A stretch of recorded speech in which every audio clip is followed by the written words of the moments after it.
कल्पना कीजिए कि यदि 24 घंटे के लिए संपूर्ण पृथ्वी की बिजली गुल हो जाए तो क्या होगा।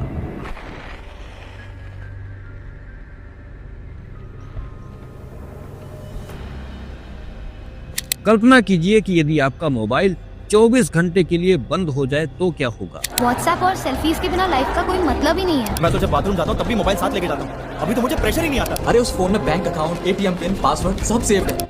या फिर कल्पना कीजिए कि 24 घंटे के लिए संपूर्ण विश्व का इंटरनेट बंद हो जाए तो क्या होगा।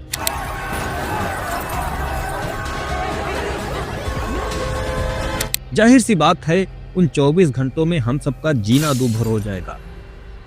बहुत से देशों की तो अर्थव्यवस्था ही चौपट हो जाएगी। बड़े बड़े हॉस्पिटल्स में लाखों लोग बेमौत मर जाएंगे, क्योंकि वर्तमान मनुष्य का जीवन पूरी तरह विज्ञान पर निर्भर है। आधुनिक विज्ञान ने कितनी तरक्की कर ली है ये बताने की जरूरत नहीं है, और इसका श्रेय ज्यादातर पाश्चात्य वैज्ञानिकों को दिया जाता है। लेकिन क्या आपको पता है कि मात्र 400-500 साल पहले पाश्चात्य देशों में एक भी वैज्ञानिक नहीं था। फिर विज्ञान की तो बात ही क्या करें। वहीं दूसरी तरफ भारत है, जहां प्राचीन काल में ही ऋषि मुनियों ने ऐसी ऐसी खोजें कर ली थी जो आज भी बड़े बड़े वैज्ञानिकों का दिमाग हिला देती है। बहुत से लोग रामायण को काल्पनिक कहते हैं और कुछ लोग तो रामायण की प्रतियां तक जला चुके हैं, परंतु कहते हैं ना कि उल्लू को सूरज नहीं दिखाई देता, उसी तरह मूर्ख व्यक्ति को ज्ञान विज्ञान नजर नहीं आता। आज के वीडियो में हम आपको रामचरितमानस में वर्णित ब्रह्मांड का वो रहस्य दिखाएंगे जिसे देखकर आप भी दंग रह जाएंगे। नमस्कार, स्वागत है आपका आपके अपने YouTube चैनल हिंदुत्व का शंखनाद पर, और मैं हूँ आपका दोस्त विष्णु शरण। साथियों, वर्ष 2018 में सूर्य व उसके वायुमंडल का अध्ययन करने के लिए अमेरिकन अंतरिक्ष एजेंसी नासा ने पार्कर सोलर प्रोब को लॉन्च किया, तो विश्व भर के लिए यह एक बड़ी खबर थी। लेकिन सबसे ज्यादा हैरान करने वाली बात थी सूर्य और पृथ्वी के बीच की दूरी। साथियों, नासा ने पृथ्वी और सूर्य के बीच की जो दूरी बताई थी वह हनुमान चालीसा में पहले से ही वर्णित थी। हर कोई इस बात से हैरान था कि बिना किसी वैज्ञानिक उपकरण, बिना किसी टेक्नोलॉजी के तुलसीदास जी को पृथ्वी और सूर्य के बीच की दूरी कैसे पता चली।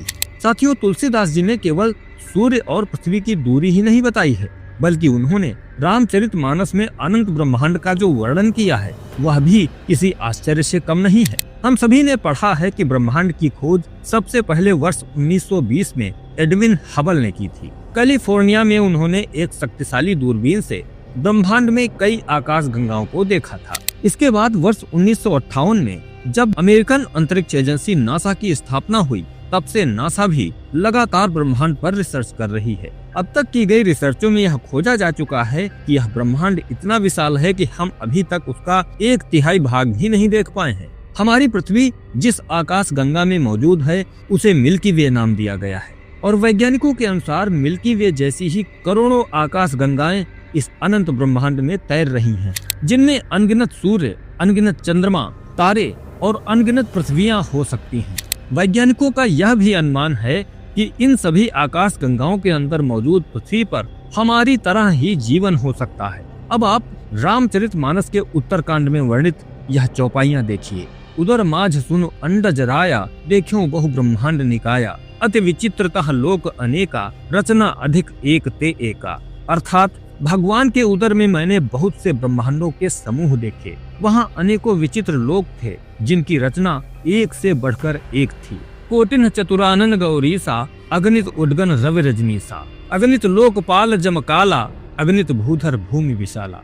अर्थात करोड़ों ब्रह्मा जी और शिव जी, अनगिनत तारागण, सूर्य और चंद्रमा, अनगिनत लोकपाल, यम और काल, अनगिनत विशाल पर्वत और भूमि, सागर सरिसर विपिन अपारा, नाना भांति सृष्ट विस्तारा, सुर मुनि सिद्ध नाग नर किन्नर, चार प्रकार जीव सचराचर। अर्थात असंख्य समुद्र, नदी, तालाब और वन तथा नाना प्रकार की सृष्टि का विस्तार देखा। देवता, मुनि, सिद्ध, नाग, मनुष्य, किन्नर तथा चारों प्रकार के जड़ और चेतन जीव देखे। जो नहीं देखा नहीं सुना, जो मनहु न समाई, सो सब अद्भुत देखूं, बरन कौन बिथ जाई।